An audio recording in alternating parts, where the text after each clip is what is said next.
Krishna. My name is Riya and my topic is Madhya Leela. From Kulia, Shri Chaitanya Mahaprabhu went to Advaita Acharya's house at Shantipur. There, Sachimata met the Lord and became relieved of her great unhappiness. Then, as the Lord proceeded, thousands of devotees accompanied him. Wherever the Lord proceeded, huge crowds of people gathered to see him. Upon seeing Sri Chaitanya Mahaprabhu, everyone's unhappiness and lamentation disappeared. And wherever the Lord touched the ground with his lotus feet, people immediately came there and gathered the dirt so that innumerable holes were created in the road. Eventually, Sri Chaitanya Mahaprabhu arrived at an exquisite village named Ramakeli, which was situated in the border of Bengal. As he performed Sankirtan at Ramakeli, the Lord suddenly lost consciousness while absorbed in the ecstasy of love of Godhead. And huge crowds of people came to see his lotus feet. When the Mohammedan king of Bengal, Nawab Hussain Shah, heard about the influence of Sri Chaitanya Mahaprabhu in the attracting crowds of people, he thought as follows: such a person who is followed by so many people without giving them anything in charity must be a prophet. This much I can understand. The Mohammedan then asked his assistant Keshav Chhatri for more information about the Lord. The Keshav Chhatri knew everything about the Lord, and as the king might become the Lord's enemy, he replied in such a way as to minimize the Lord's importance. He said that he is just a saint touring the holy places. After speaking with the king, Keshav Chhatri sent a Brahman messenger to Sri Chaitanya Mahaprabhu advising him to leave the area immediately. Meanwhile, the king privately consulted Dabir Khas, who later on became Rupa Goswami, who replied as follows: the Supreme Personality of Godhead, who has given you this kingdom and whom you accept as a prophet, has appeared in your country due to good fortune.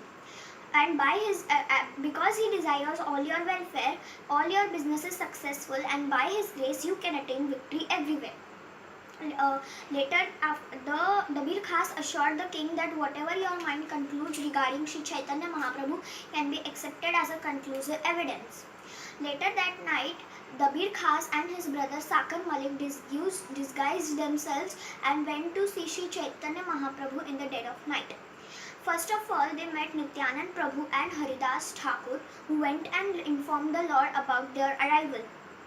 Thereafter, in great humility, the two brothers placed bunches of straw between their teeth, bound cloth around their neck, and came before Sri Chaitanya Mahaprabhu.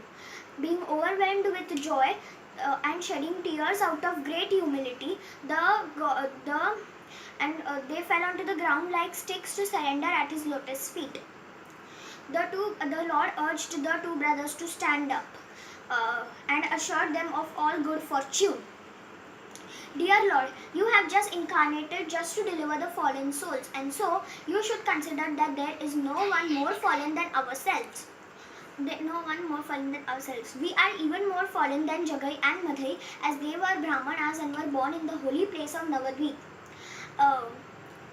They committed only sinful activities which can be burned to ashes only by a dim reflection of chanting of your holy name.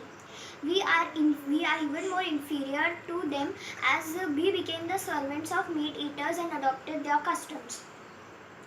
As we are the most fallen, we are the worthiest objects of your mercy. Indeed, by showing us your mercy, its power will be demonstrated and your mission will become successful. When shall we engage as your eternal servants? O Lord, we are very depressed as of being unfit candidates of your mercy.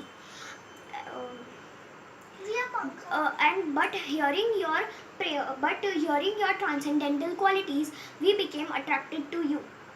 After hearing the prayers of the two brothers, Sri Chaitanya Mahaprabhu said, "My dear Dabir Khas and Sakar Malik, you are both my old servants.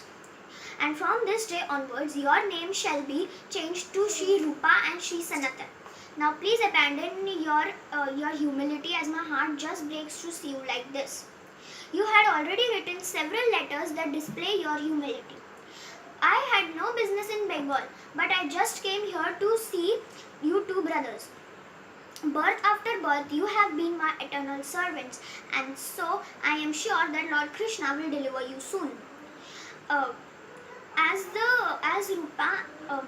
Then, as Rupa and Sanatan touched the Lord's feet, all devotees chanted Hari Hari and they congratulated them. Hare Krishna, Gauranga.